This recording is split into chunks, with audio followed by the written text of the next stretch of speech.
Hey everyone, this is Meyer, and in this video what I want to do is show you how easy and simple it is to add and chop up percussion loops here in FL Studio. I think FL Studio has the best workflow for this. It's better than all the other digital audio workstations. While you can, I guess, use other VSTs for this and other DAWs, I think FL is just the most streamlined way. So that's what we're going to do. For this project, I'm going to be adding a percussion loop to this drop section, and you can get this template here in FL Studio along with the masterclass where I build this track up from scratch over on Ready for Masterclass. We'll have a link there in the description, but this is going to be the section we're adding this loop to.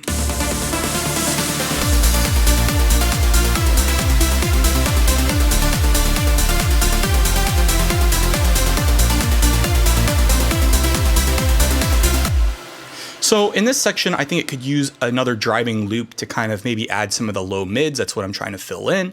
So the first thing I'm going to do is just insert a new track here in the playlist, and I'm going to create a new pattern. And I find it's good to add the pattern first because when you do this, it's going to add the MIDI to the pattern that you create. So we're going to do this, and I'm going to just go ahead and give it a color. Maybe I'll make this kind of orange, and I'm just going to plop it here. Now what I'm going to do is go ahead and open up the browser, and I'm going to try to find a percussion loop that I think is going to work well with this track. And it doesn't matter if it's at the same tempo or not, although it's generally better if it's close, and it's better if it's actually slower because speeding it up isn't as bad as slowing it down. But this method will do well, and it's a lot better than time stretching.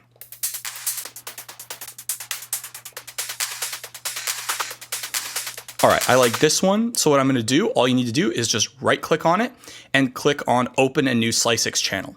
What it's going to do is it should automatically try to slice it up. If it doesn't do this, you can click on this auto slicing page. Sometimes you can do sharp if it's not tagging enough stuff, or you can of course add markers yourself. For instance, this looks like it should be another hit here. So what we can do is just go ahead, do this and plop in a new marker like this. So the point here is you want to basically tag each of the percussion hits, because what we're basically going to be doing is creating a drum kit out of this loop, and we can rearrange and remix this loop however we like. So I'm just going to go ahead and add these. The last thing I'm going to do, I'm just kind of looking here at these particular points. The last thing I want to do before I do this is I'm noticing that the tempo is wrong here.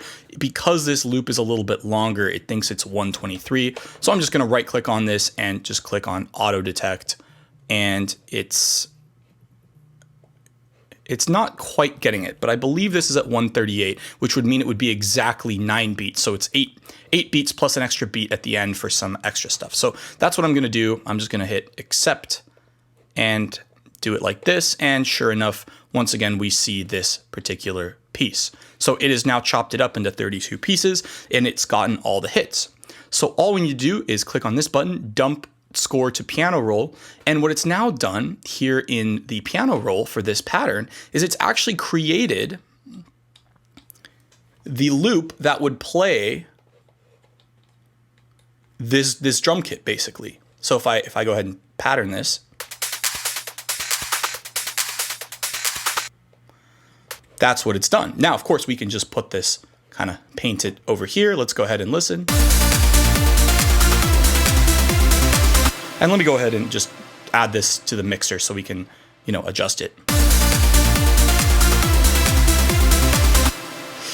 Now, the benefit of doing it this way is not so you can do this, because you can do this, with whatever. This doesn't help. But now we can start kind of rearranging this loop and making it a little bit unique. So the first thing I want to do is I don't like these claps, because I already have a clap in here. If you notice, I have a clap here. So I don't need two claps. So one of the things we can do is just take these two notes and drag them to something else. So what we can basically do is, I just kind of like finding some spots here. So that's going to be on every 2 and 4 beat, like this.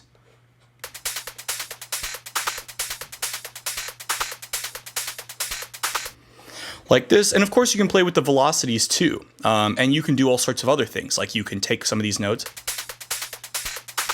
and take this, for instance, and I can chop it.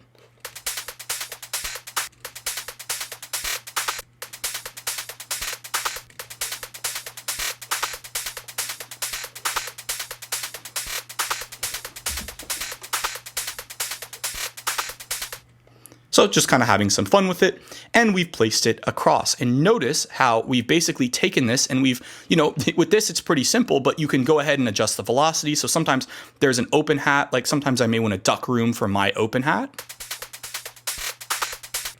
Oops, I'd be here.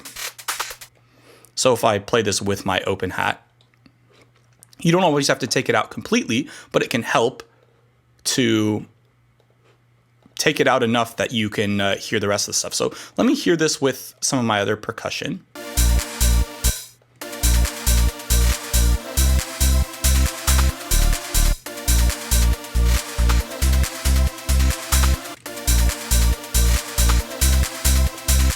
So I like ducking this note down a little bit. I just find that it can be a little overpowering with that open hat playing.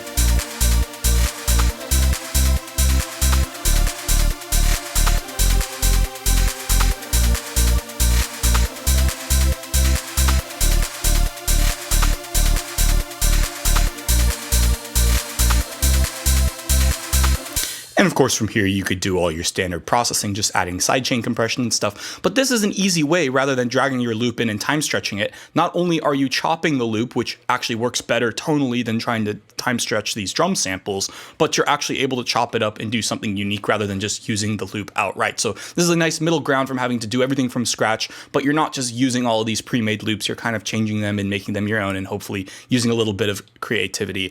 You can see there are other places here in the track that I've chopped up this other loop. Here's another example. Just kind of having some fun with these different percussion loops, and just be creative, do something fun and unique, and hopefully you've learned something and gotten some out of this. So anyway, thanks for watching, and I'll see you in the next video.